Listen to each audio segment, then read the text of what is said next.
നമ്മുടെ കയ്യിൽ ചെടികളൊക്കെ ഉണ്ടെങ്കിലും നമ്മൾ പുതിയത് കാണുമ്പോൾ വീണ്ടും വാങ്ങിപ്പോകില്ലേ?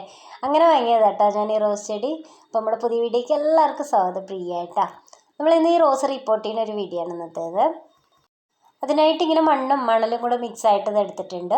പിന്നെ കുറച്ചിങ്ങനെ കൊക്കോപ്പീറ്റ് എടുത്തിട്ടുണ്ട്, ചാണകപ്പൊടി കുറച്ച് എടുത്തിട്ടുണ്ട്. കൊക്കോപ്പീറ്റ് നമ്മൾ കുറച്ച് എടുത്തിട്ടുള്ളൂ, മണലൊക്കെ ചേർക്കുന്നത് കൊണ്ട് കുറച്ച് കൊക്കോപ്പീറ്റ് എടുത്തിട്ടുള്ളൂ. അതല്ലാതെ എല്ലുപൊടി എടുത്തിട്ടുണ്ട് കേട്ടോ. നമുക്കിതിൽ വേപ്പിൻ പിണ്ണാക്ക് ഉണ്ടെങ്കിൽ നമുക്ക് അത് ആഡ് ചെയ്ത് കൊടുക്കാം. അപ്പോൾ എൻ്റെ കയ്യിലില്ലാത്തതുകൊണ്ട് ഞാൻ അത് ചെയ്തിട്ടില്ല. അപ്പോൾ നമ്മൾ അത്ര കേട്ടോ എടുത്തിരിക്കുന്നത്. നമ്മളിതെല്ലാം കൂടെ നന്നായി ഒന്ന് മിക്സ് ചെയ്തതിന് ശേഷം നമ്മളിത് പോട്ടിങ് ചെയ്യുന്നത്. പിന്നെ നമ്മൾ നഴ്സറിയിൽ നിന്നൊക്കെ ഈ റോസിൻ്റെ പ്ലാന്റ് വാങ്ങുന്ന സമയത്ത് നമ്മൾ പ്രത്യേകം ഒരു കാര്യം ശ്രദ്ധിക്കണം. നമ്മൾ എന്താ പറയുക, നല്ല ഹെൽത്തി ആയിട്ടുള്ള പ്ലാന്റ് വേണം എടുക്കാൻ വേണ്ടിയിട്ട്. അതേപോലെ ഇങ്ങനെ ഇല ചുരുളിച്ചയോ അങ്ങനെ പുഴുക്കടക്കുള്ളത് ഒരിക്കലും എടുക്കരുത് കേട്ടോ. അത് നമുക്ക് വീട്ടിൽ കൊണ്ട് വെച്ച് പറഞ്ഞാൽ അടുത്ത ചെടിയിലേക്കും കൂടെ അതായി കിട്ടും. അതല്ലാതെ ഇങ്ങനെ ഒരുപാട് ബ്രാഞ്ചുകൾ ഉള്ളതെന്ന് നോക്കിയിട്ട് വേണം എടുക്കാൻ വേണ്ടിയിട്ട്. അപ്പോഴാണ് നമുക്കിങ്ങനെ ചെടിയൊക്കെ വളർന്നു വരുന്ന സമയത്ത് ഒരുപാട് ഇങ്ങനെ പൂക്കളൊക്കെ ഉണ്ടാവുള്ളൂ. ഇവിടെ ഞാൻ എടുത്തിരിക്കുന്ന അത്യാവശ്യം വലിയ തൊട്ടി തന്നെയാണ് കേട്ടോ. ഇത് കണ്ടിപ്പോൾ ഹോളൊക്കെ നല്ല ഓപ്പണാക്കി വെച്ചിട്ടുണ്ട്. ചിലതൊക്കെ വന്നിട്ട് ക്ലോസ്ഡ് ആയിട്ടായിരിക്കും വരിക. അപ്പോൾ നമ്മളൊന്ന് സിസർ വെച്ചിട്ടൊന്ന് ആക്കി കൊടുത്താൽ മതി.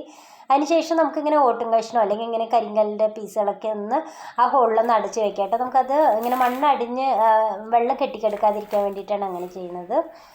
പിന്നെ നമ്മൾ റോസിന് എപ്പോഴും നല്ല നീർവാഴ്ചയുള്ള പോട്ടി മിക്സ് തന്നെ ചെയ്യാൻ വേണ്ടിയിട്ട് നോക്കണം. അല്ലെങ്കിൽ വെള്ളമൊക്കെ കെട്ടി നിന്ന് ചെടി മൊത്തം മഞ്ഞളിച്ച് ചീഞ്ഞു പോകാനൊക്കെ നല്ല ചാൻസ് ഉള്ളതാണ്.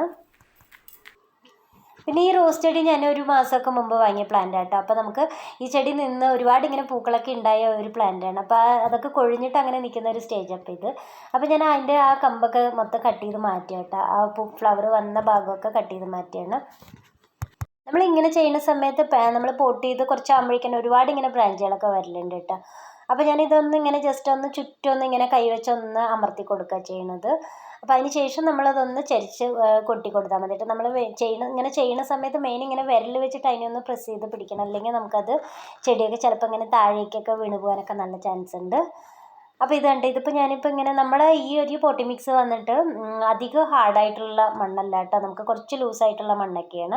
നമ്മൾ ചില റോസൊക്കെ വാങ്ങുമ്പോൾ ഇങ്ങനെ പശ മാതിരിയുള്ള മണ്ണൊക്കെ ആയിരിക്കും. ഇപ്പം ഭയങ്കര ഹാർഡായിട്ടുള്ള മണ്ണായിരിക്കും. അങ്ങനെയൊക്കെ ആകുമ്പോൾ നമുക്കൊരു അരഭാഗം മേലേക്കൊക്കെ നമുക്ക് ആ മണ്ണ് കംപ്ലീറ്റ് മാറ്റി കൊടുക്കണം. അല്ലെങ്കിൽ അത് അങ്ങനെ നിന്ന് അങ്ങനെ മുരടിച്ച് പോകാന്നല്ലാണ്ട് വേരിനൊന്നും പെട്ടെന്ന് അങ്ങോട്ട് പുറത്തേക്ക് വരാൻ പറ്റില്ല കേട്ടോ. ഇതിപ്പോൾ ഇത് വന്നിട്ട് നമുക്ക് അധികം അങ്ങോട്ട് ഹാർഡായിട്ടുള്ള മണ്ണല്ലാത്തതുകൊണ്ട് ഞാനൊരു പാതി മാത്രമേ എടുത്ത് മാറ്റിയിട്ടുള്ളൂ. ഈ പ്ലാന്റ് നമ്മളിങ്ങനെ സെൻറ്ററിൽ വെച്ചിട്ട് നമ്മൾ പൊട്ടി മിക്സ് ഇട്ട് കൊടുക്കുക തന്നെയാണ് കേട്ടോ ചെയ്യണം. നമ്മൾ പൊട്ടി മിക്സ് ഇടുന്ന സമയത്ത് പ്രത്യേകം ശ്രദ്ധിക്കേണ്ടത് നമ്മൾ ആ ബഡിൻ്റെ മേലേക്ക് ഒരിക്കലും പോകരുത് കേട്ടോ. ബഡിൻ്റെ താഴെ വരയ്ക്ക് മാത്രമേ നമ്മൾ 1-2 ഇഞ്ച് താഴേക്ക് വരെ ഇട്ട് കൊടുക്കാൻ പാടുള്ളൂ. ബഡിൻ്റെ മുകളിലേക്ക് ഒരിക്കലും ഇത് മണ്ണിട്ട് കൊടുത്ത് ഫില്ല് ചെയ്യാൻ പാടില്ല. അങ്ങനെ നമ്മൾ ഇതിലൊരു 1/4 ഭാഗമൊക്കെ ഫില്ല് ചെയ്ത് വെച്ചിട്ടുണ്ട്. അതിനുശേഷം നമുക്കിതൊന്ന് കൈവച്ചൊന്ന് അമർത്തി കൊടുക്കാൻ വേണം കേട്ടോ. അപ്പോൾ നമ്മൾ ഈ പൊട്ടി മിക്സ് ഒട്ടും നനവൊന്നും ഇല്ലാത്തത് കൊണ്ട് നമ്മൾ വെള്ളം ഒഴിക്കുന്ന സമയത്ത് നന്നായി നനഞ്ഞ് വെള്ളം കംപ്ലീറ്റ് ഹോളിൽ കൂടെ പുറത്ത് വരുന്ന വിധത്തിന് നമ്മൾ നനച്ചു കൊടുക്കാൻ വേണം. നമുക്കിത് ഒരാഴ്ച അല്ലെങ്കിൽ ഒരു 10 ദിവസമെങ്കിലും നമ്മളൊന്ന് ഷെയ്ഡത്ത് വെച്ചിട്ട് ഒന്ന് ചെടി സെറ്റായതിന് ശേഷം മാത്രം നമ്മളിത് വെയിലത്തേക്ക് എടുത്ത് വെക്കാൻ വേണ്ടി നോക്കണം. നല്ല വെയിലുള്ള ഭാഗത്ത് തന്നെ വെക്കുകയും വേണം കേട്ടോ. അപ്പോഴേ നമുക്ക് ഒരുപാട് ഇങ്ങനെ ഫ്ലവറൊക്കെ ഉണ്ടാവുള്ളൂ. നമ്മുടെ കുഞ്ഞു വീഡിയോ ഇഷ്ടമായാൽ ലൈക്ക് ചെയ്യാനും ഷെയർ ചെയ്യാനും കമൻറ്റ് ചെയ്യാനും സബ്സ്ക്രൈബ് ചെയ്യാനും മറക്കരുത് കേട്ടോ. Okay bye.